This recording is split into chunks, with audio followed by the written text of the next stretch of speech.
This is the Stasis Pod.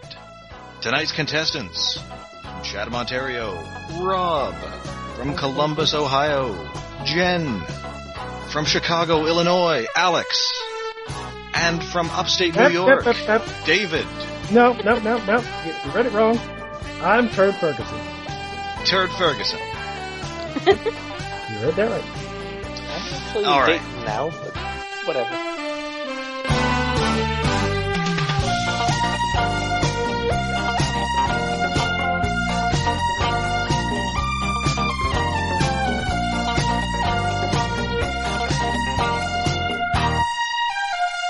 As you might have guessed, today's episode is Double Jeopardy. I do not expect to see Ashley Judd or Alex Trebek anywhere on these premises. But Trebek, how about Sean Connery? Perhaps. Suck it, Trebek. Suck it long. The day's mine.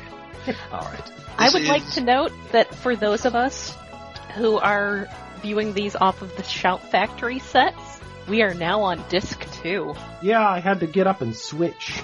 Yay, disc 2. Which means we're a quarter of the way through the first season. That's right. Yeah. Big episode for us. Yeah. So this is the Stasis Pod, the Beast Wars podcast. Today's episode, Double Jeopardy. It's the character introduction episode that isn't a character introduction episode. It's really not. Kinda, Yeah. The character that is introduced is barely introduced. Yeah, and barely a character.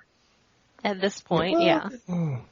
Yes. Later on, she'll be a thing, but... Yes. Yeah. Alright, so we opened Dinobot and Optimus Primal are looking for a Stasis Pod, much as they're the ones who didn't get to look for the Stasis Pod last time, so I guess, it's only fair. Taking We open on the Stasis Pod crashing yet again, and there's actually an interesting comparison and contrasting between the last episodes and this episode's. Yes. There's a lot of similarities is kind of the problem. It's daytime instead of nighttime, Mm-hmm. and we get a lingering shot of the window on the Stasis Pod, whereas in the last episode, not being able to see into the Stasis Pod was a plot device. Yeah. Yeah. Yeah, and what we see in the Stasis Pod isn't it kind of like a reskinning of Megatron's body with the new character's head on it? It's got the new character's head, Yeah. yes. Yeah. It is pre-Beast Megatron's body with Blackarachnia's head on it. Oops, Yeah. spoilers. Spoilers. Rattrap is playing mission control here, and it turns out he's kind of sent them in maybe the wrong direction. Good job. Into a box canyon. Yeah. Basically, they're within a few feet of the Stasis Pod horizontally, but not vertically. Yep. It's way up there. I guess Prime can fly, but that's not going to help too much because Terrorsaur, Waspinator, and Scorponok are all there. And it has landed again in the conveniently nearby Arctic. Yes. Yeah, it lands in snow. But Tigatron's nowhere to be found. Yeah, maybe it's a different Arctic. It's gotta Maybe be, it's the upper Antarctic. pole. Yeah. Maybe they are also 100 clicks from the Antarctic. Really small planet. Yes. A pretty cool fight ensues where we get a lot of battle damage. Oh yeah, like At one point, Primal is actually on fire. We yeah. also get a lot of Dutch angles. Yes. Oh yeah, Like a 60s Batman episode. yeah, like with last episode we mentioned they started doing more battle damage in battle. Like first you see it like a bit of Dinobot's shoulder gets blown off, and that's actually retextured and remodeled, and then Primal gets kind of wrecked.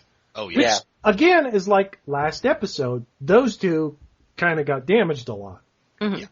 All right, so they get back to base. The Predacons get away with the Stasis Pod, and they know that their missions keep getting foiled.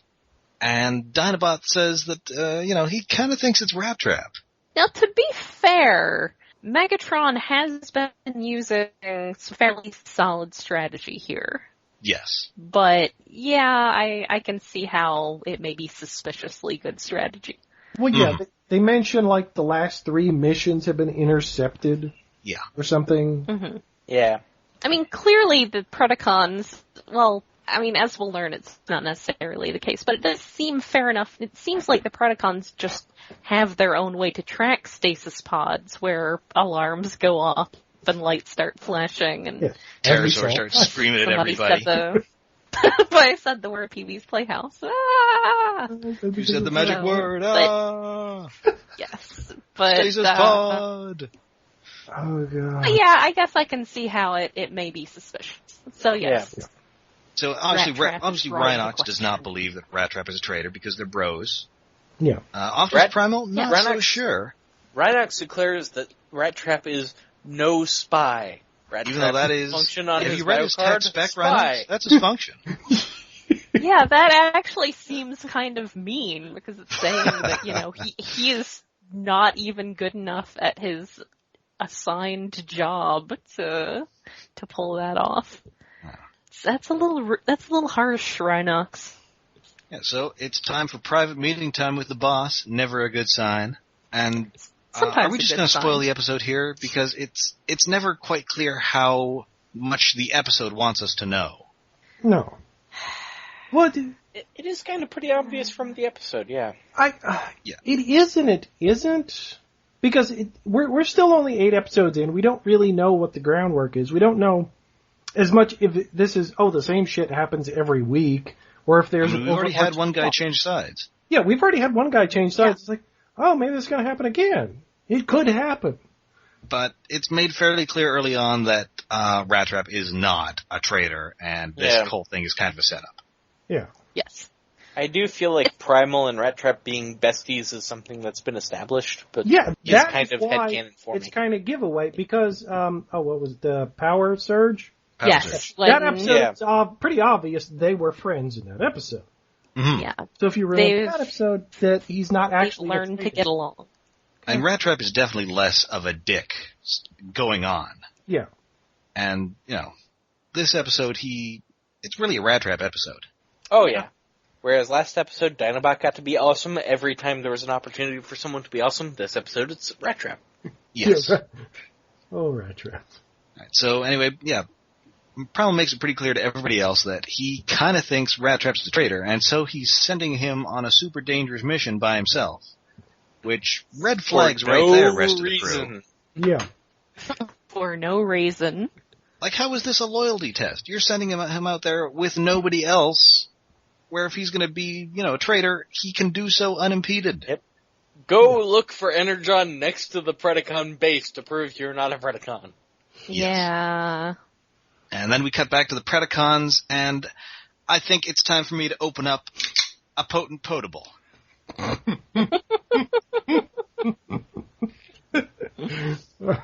Because the Predacons have given the task of reprogramming this protoform to Tarantulas.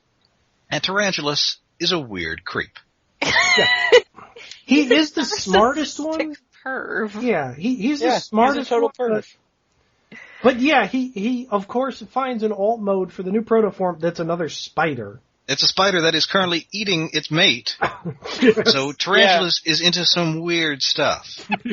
Oh yeah, he chooses a form for Blackarachnia that is, we'll have sex with other spiders but then murder them. Yeah. Yes. Yep. Oh, his dialogue is just like we're used to him making his voice actor making really creepy spider noises.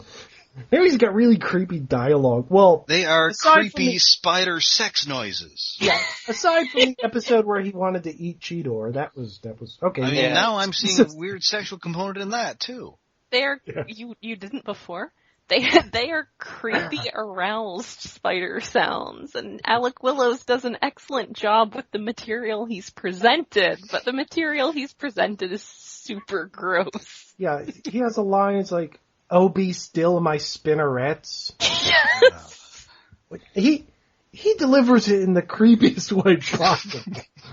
He does so well at it. It's so wrong, and he does it so well. And then let's get our new character. It's Venus Terz was the voice actress. She is eventually great. She gets 3 lines in this episode. More like 2.5, kind of. Yeah, this And- was really just sort of thrown in there introduction. Yeah, I Whereas mean, last episode was introducing a new character, this is just, there's a new character, and also the plot happens. she might as well be a laser cannon that had fallen off, one of the ships, with the exception that, of course, it is a laser cannon that Tarantulas wants to have sex with. And She is the sexy lamp. She is the sexy lamp in this episode. Her first line is something weird. Well, her first line is Blackarachnia terrorized, but said in a weird monster voice. Yeah, okay. And then she just sort of dances around in the background. She's doing kung fu in the background while plot is going on. I have no idea what's going on here. And I guess we should probably talk about this character model at some point. And everybody talks about her in third, as if she were not standing there. Yeah, I think we Megatron's all, Tarantulas, maybe next time don't make our new soldier just somebody who you're gonna have sex with. Yeah, don't make her your bang toy. Just don't. But yeah, this character, the toy is just a repainted Tarantulas. The character model is definitely a lady. Yeah. Well, does the model actually share anything in common with Tarantulas? I don't think so. Maybe the thighs. Maybe the arms. Probably the arms. Yeah. Well, wait. Does Tarantulas have claws? I can't remember. Oh yeah, Tarantulas has big pincher claws and spider legs on his arms. So I think the arms are the same. Maybe even some parts of the legs are the same, like the feet. Yeah, but the torso is very much. The torso is, I think, the bone of contention here. I think that once we get to an episode that figures her more prominently, I think it would be worth more to talk about. Discussing her in depth. At this point, she's really just sort of established as being there. Yeah. Also established that Tarantulas is a huge narcissistic pervert, and you really should not be letting him program your protoforms, or next thing you know, he's going to have some sort of BDSM harem. And I will just add one thing here. This aired when I was 11, and sometimes when you're 11, your parents watch TV with you. So for some reason, I ended up watching part of this episode with my mother, and it's fine. There's robot action as she's expecting, and then we get to this. She transforms. Her first motion as a robot is to kind of do a whole look at these, and then my mother's also so that one's a woman, huh? What are you watching? I don't know, Ma. You just showed up. I do have. I'm not getting that one for Christmas. I do have a good sort of story related to watching that sort of thing, and I don't know if you're going to actually want to put it in, David, but... Oh, just tell it. What are you watching? Tell her what are you watching? Classically, there was an old G1 Marvel comic where there's this scene where Skids is in vehicle mode being washed down by this girl he's been hanging out with. And we've even been told by the writer that was intended to be, euphemistic, kind of. It was intended to be sexy. She's all soaping him up, and she's hardly wearing anything. It's like Cool Hand Luke. Yeah. So when the early 2000s Robots in Disguise cartoon was on, me and a friend of mine would go to my house, on our lunch break and watch it because we worked together for a little bit. And we were watching an episode, and my mom just sort of came in because I was back staying with my mom for a year then. And she came in, and we're watching it, and they cut to the shot of the little kid washing down Prowl like that. And my friend and I just both burst out laughing because in Transformers parlance, basically, Prowl was a child molester, and my mother had no idea why that scene was so hilarious, and I did not want to explain to her why that scene was so hilarious. That's delightful. So anyway, yes, I fortunately was 18, 19 when this stuff was airing, and it was airing at a point when no one else tended to be in the house with me, so I did not have to endure their judgment at watching Blackarachnia. I mean, I wasn't barred from watching it or anything. I think my mother was more amused than anything because, surprise arachno breasts. Yes, I do think it's sort of interesting to get that different perspective, though, of people who actually specifically watch Blackarachnia, their experience of her as a young person versus the experience of an older, repressed lesbian teenager. So, as a young person, I thought nothing. As an older person, I read on the wiki, they based her character model on going to a strip club. Yeah, and I can see that. Well, I guess that explains the weird dancer moves. Those are kung fu moves. I don't know what strip clubs you've been to. It kind of reminds me of like ballet to me. practice or something weird. It looked kung fu to me. Anyway, so You've been outvoted. this is about all we'll see from Blackarachnia's episode. With she's had one line. She's going to get two more. Yeah, she so gets we'll one discuss her moment when later she's on. more prominent. Anyway, the more next line is more prominent as an explanation for why she's not focusing in the next episode than it is in this episode. Yeah. All right, so after this, we get something that's actually more relevant to the plot, where we see that the Predacons are eavesdropping on the Maximal Communications. Yes. Yeah. So we already know that Rattrap has not been feeding them information. Right. No, No but- one has been feeding them information. No one is a spy. But And- Rattrap has already blown the taco stand. Yes. More, human cultural references. Although, I can't imagine what the Cybertronian equivalent of a taco is. I don't know. Maybe he just likes reading Deadpool. Well, then he'd blow this chimichanga stand, What? Yeah, I suppose. which I don't think is a thing. And I don't think Deadpool was that prominent at that point in the 90s. No, Or had discovered his love of Tex-Mex. Yeah. Anyway, so they send Terrorsaur out to get Rattrap because they've heard about this mission now. And I'm wondering, was the fact that this is this is Terrorsaur, was that part of the plan? I don't think it was part of the plan, but I think it was very fortuitous for Rattrap. Yes. Because So, as we've Terrorsaur and Rattrap have a fight. Terrorsaur, established, Terrorsaur is the cut rate Starscream. right, he is Oh, the yeah. B-grade Starscream. Yes. I think Although- Starscream's already B grade. I think that makes Terrorsaur D grade. Yeah, I guess your A-grade Starscream would be like Marvel Comics Shockwave. Yeah. Who Well, no, actually that was a managed. successful Starscream because he actually did become the leader. Right, that's what I'm saying. That's A-grade A-grade. Starscream. So Starscream himself is a B-grade Starscream. Yes. Okay, yeah, that kind of makes sense. Various Starscreams have had various levels of success. Yes. Animated Starscream is B grade Starscream, but he's the best B grade Starscream because he gets killed over and over again. I'd give him an A- because I think maybe the best Starscream might be Prime Starscream, because he was actually Probably, leading yeah, the Predacons very successfully, and then, his crazy boss comes back and just crazies things up. Yeah, true. He was Like, I had a good thing going here, Megatron, before you had to come in here with your, giant cannon and improved Frank Welker voice acting.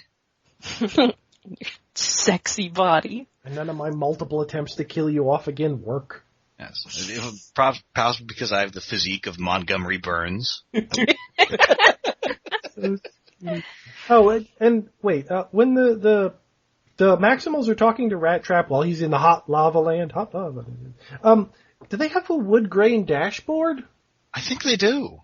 I have the episode running. Let's see. Listen, wood paneling is timeless. I'm pretty sure part of it is wood paneling. Either that or it's a really weird bronze effect. But it pretty much looked like wood paneling to me. Terrorsaur has purple eye lasers now. Yes. Did Weren't he- they purple in Power Surge? I remember he had them in Power Surge, but I don't remember them being purple. I think they were purple, and if they weren't, we can chalk that up to the effect of that Super Energon Yeah. charge he got. Yeah.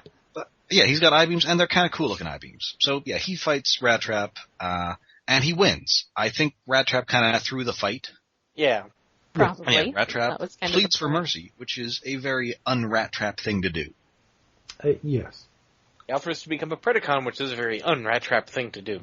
Yeah. Poor And he Rhinox does- is like heartbroken too. Oh, yeah. Yeah. Cuts back to Rhinox and he's just like, oh no.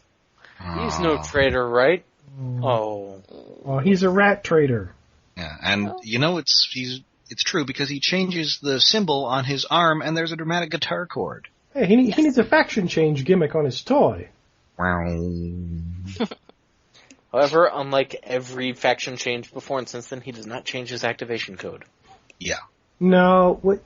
Does he actually say his activation code in the... he does, yes, when he's Yeah, in he the does. cage later. Okay. But there's some excellent rat acting going on here when he's sort of downcast as he's saying he'll even become a Predacon. I like that. Anyway, it's time for Terrorsaur to unveil his new subordinate to the His new Predacon. lieutenants. Oh, Yes. this is my favorite scene. Oh Oh, yeah, god, because this is he's the giving best this big scene. speech. And Rattrap is behind him making hilarious gestures throughout. Yeah, Terrorsaur's all, I present to you my lieutenant, Rattrap! And then Rattrap just waves in the background. He's doing a little salute, he's waving his finger. Yeah, he gives a thumbs up, he gives a salute, and some other thing. It's just in the background, hanging in a cage, while Terrorsaur is pontificating as a There's a thumbs up, there's a, yeah, that's right, finger wave, and I just love it's the best. It's the best scene in the episode. Yeah. It is. It's very good rat acting. And Megatron ain't having none of this. And while Megatron ain't having none of this, Rattrap pops out of the cage on screen. No, he swings out on the cage door behind Megatron while he's not looking and just tases him. Yeah. It's the best. I know. It is the best. I love that part. I love Rattrap so much. Oh, yeah.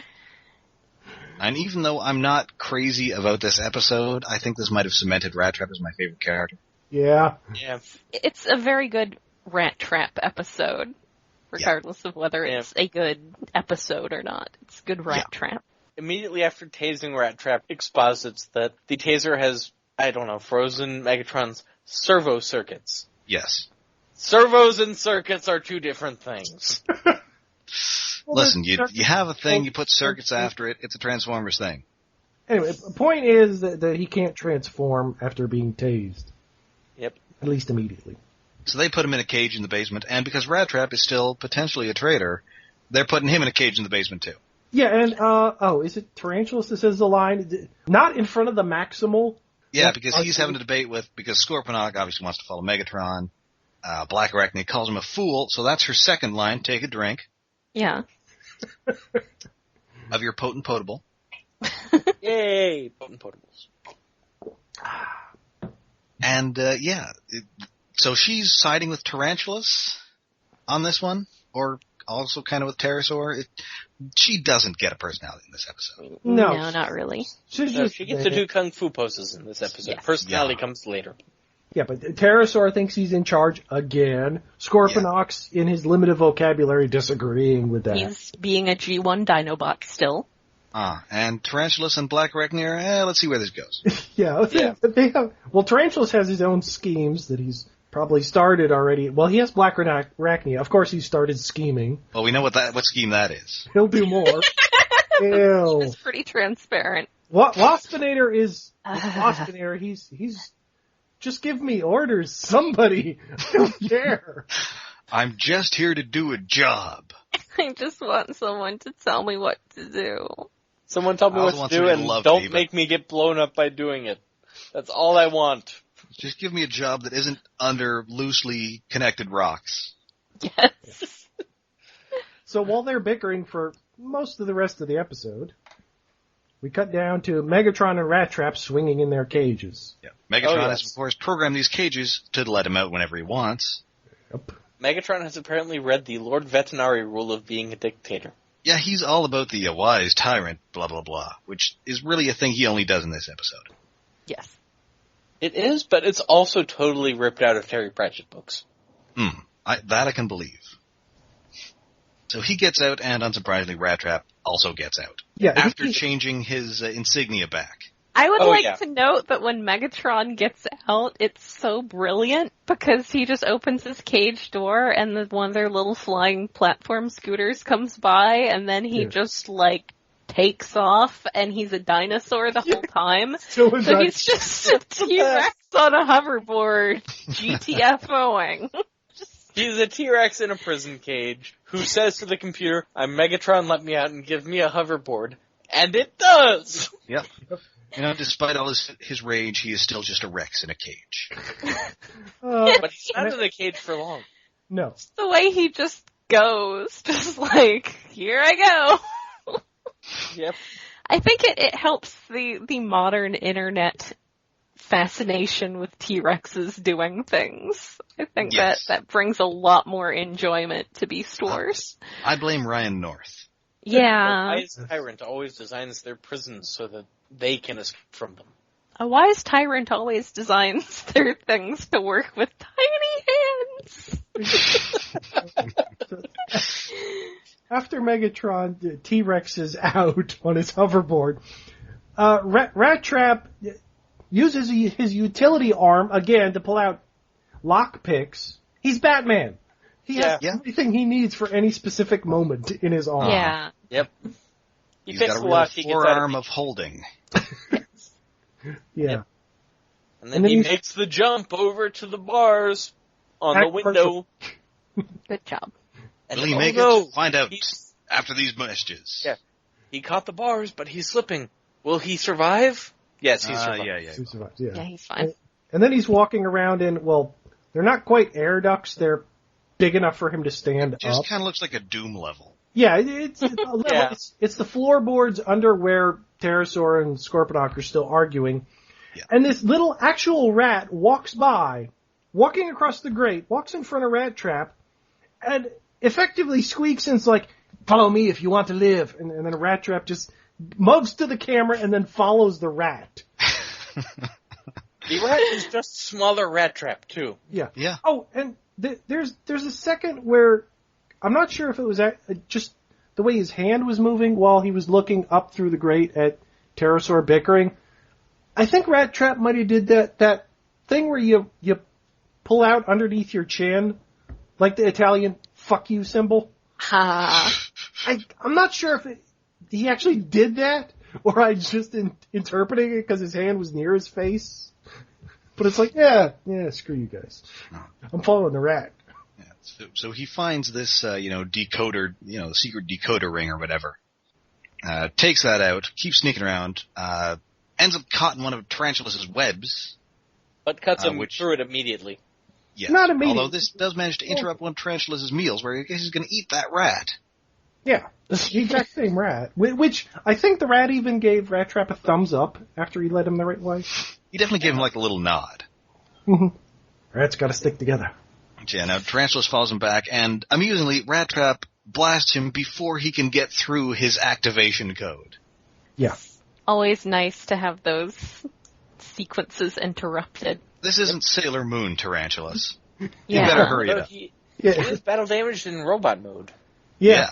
I think he sort of got, and it's never quite clear whether you have to totally say it to transform. Well, because the timing's a little off. Well, yeah, most of the time, like, before you're finished saying it, you've already started transforming. Yeah. And Tarantulas gets to, and then, Rattrap. I mean, he kind of got, maybe, he hadn't snapped on all the tabs and, lined all the pegs up. Hasn't rotated his arms around the right way. Maybe. Hasn't removed weapon from hidden location to place in hand. Yeah, but Tarantulas is out for the rest of the episode? We see him later where he's battle damaged, like right at the very end. Maybe he's got better maybe he's like, screw this, I'm gonna go wank. He first is going to go find that final fight, but he doesn't actually talk to anyone for the rest of the episode. Uh-huh. Although, again, more great acting from Alec Willows when he gets shot. Oh, good. So good. So Rattrap gives the signal, the Maximals attack, and even though we turn it back, he decides to put Terrorsaur in charge because what the hell, why not? This will be hilarious. Yeah, he's kind of punishing him by leaving him in charge. Yeah, by not taking over when things really go wrong. I also like Terrorsaur's panic screaming here. Going to go wrong. Waspinator gets chain gunned of doom again. Yeah, he's dead again. Poor Waspinator. Becoming a habit. Rattrap gets ordered to shoot Primal and does. Yeah. And then, Megatron and Dinobot have a fight. First, Dinobot confronts Rattrap. Right. And then Megatron sneaks up behind Dinobot and puts his head in his claw hand. Right, in his head hand. Yes. Grabs it in his dino mouth that is his hand right now. Uh-huh. Yep. So, prove to me that you're a Predacon. Shoot this Dinobot. And instead he shoots Terrorsaur and blows his head off, which is, I think, this is our first decapitation. Even when Megatron got blasted, his head was still halfway attached. Yeah. There was the Cheetor Dream sequence where Megatron got decapitated. Oh, yeah. This is a real deal decapitation. Oh, yeah, and it's delightful. And oh, yeah. Yeah. Kind of gets like a scorch mark mustache. Yep. And eventually his head gets just tossed back onto his body without being repaired and falls back off again. Yeah. Yes. And we get a, real, oh, my aching head joke, which, you're better than that, Beast Wars. Anyway, Dinobot also beats up Megatron and knocks out one of his teeth, which was amusing. Yep. Yeah. As soon as Rattrap shoots Terrorsaur, Dinobot gets better on Megatron. Mm-hmm. And then, the Maximals retrieve Rattrap and apparently didn't talk to him all the way back home, because when they get him back to the base, they still think he's a traitor. Well, it's so easy to get back home. It's like 2 seconds from anywhere on the planet. They're just there. Much. Poof. Dinobot is about to go full ham on Rattrap here. On the other hand, Rhinox is Rattrap's loyal epic mount. Yeah. Yep. He's his and bestie.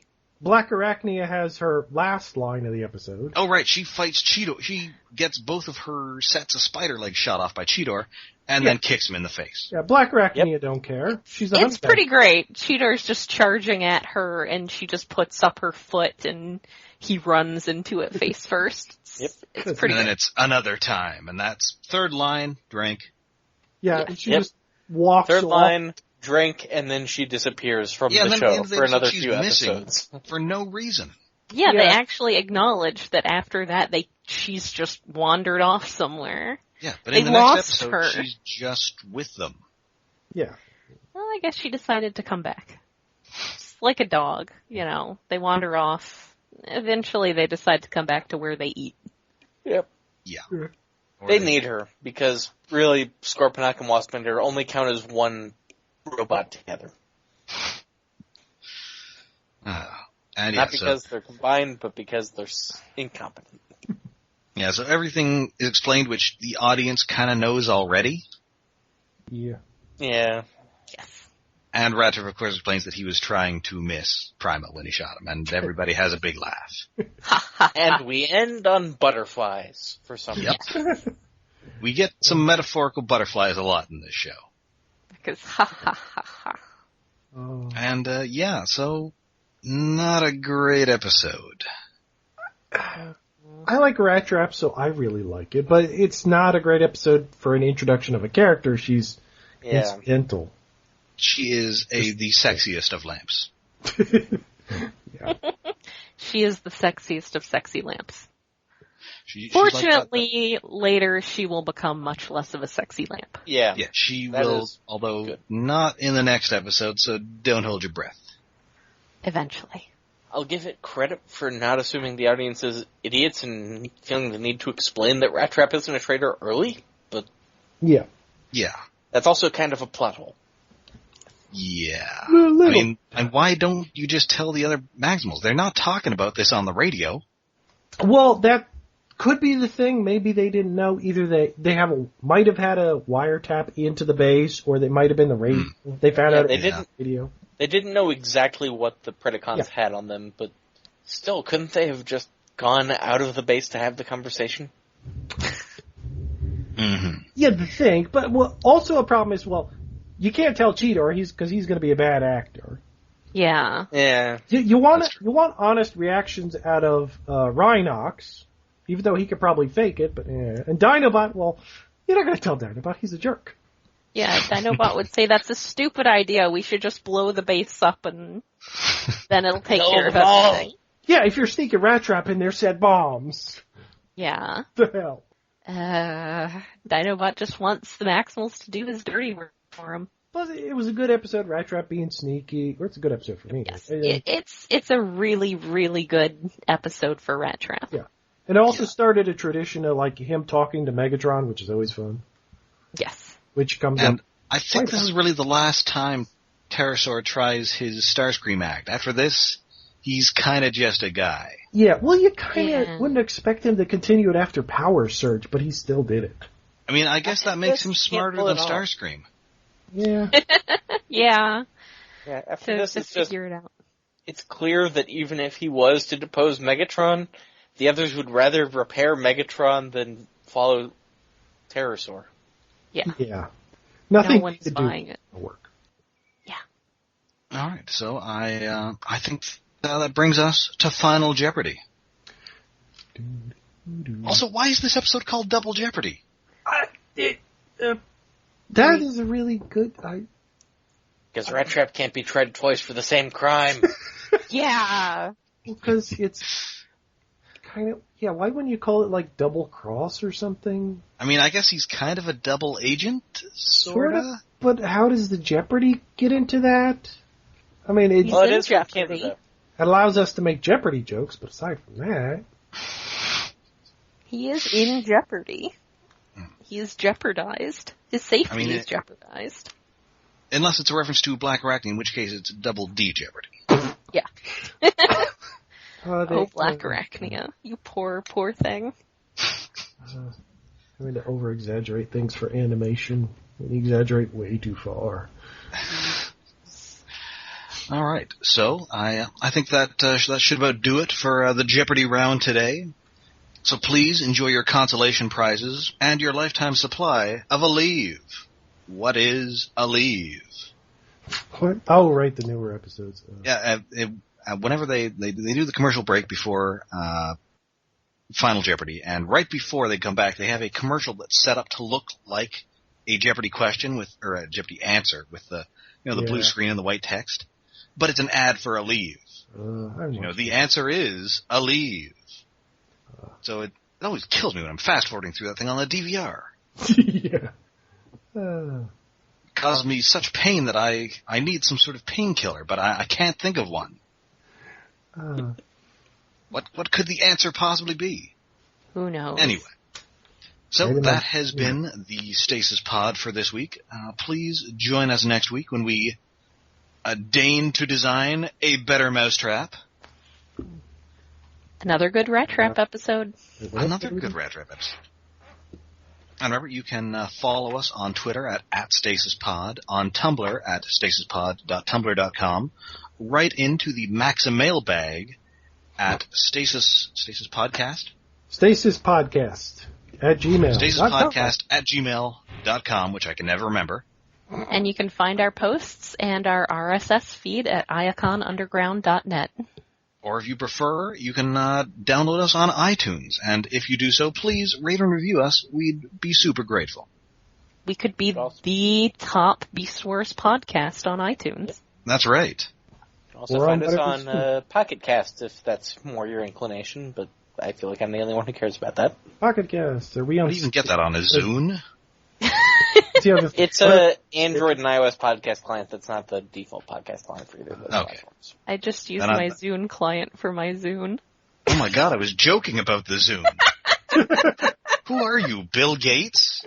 Maybe I am. The Zune was actually a really good piece of hardware. Well, yes, It just didn't have the accessory ecosystem of the iPod. My father to this day will argue with you that Betamax was an excellent format and it should have won. It was the better format, and TV studios kept using derivatives of that format until they switched to HD and just saving stuff on computers. But you can't beat the pornography industry. They went VHS, and so went the rest of the entertainment industry. Yeah. Yes. All right, so... I have a Zune, I'm sorry. It's a really good Zune, too. It's that really pretty Zune. Yes.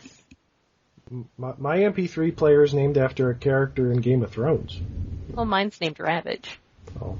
Well, no, it's a Sansa brand. Oh.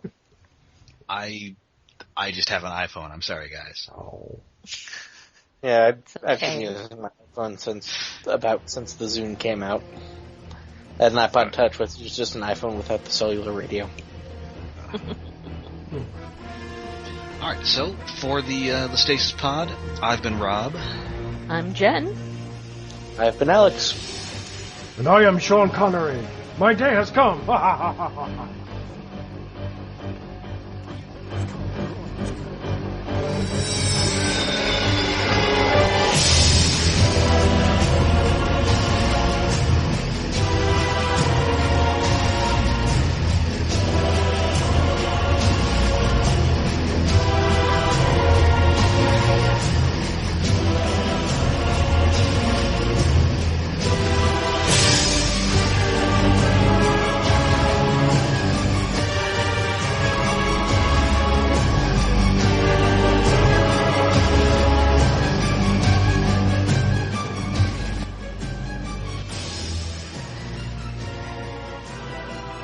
So, interesting duo of episodes there. Like I said, next week we've got Better Mousetrap and Guerrilla Warfare, which is one of my favorites. Oh, Guerrilla Warfare. Yes. Yay!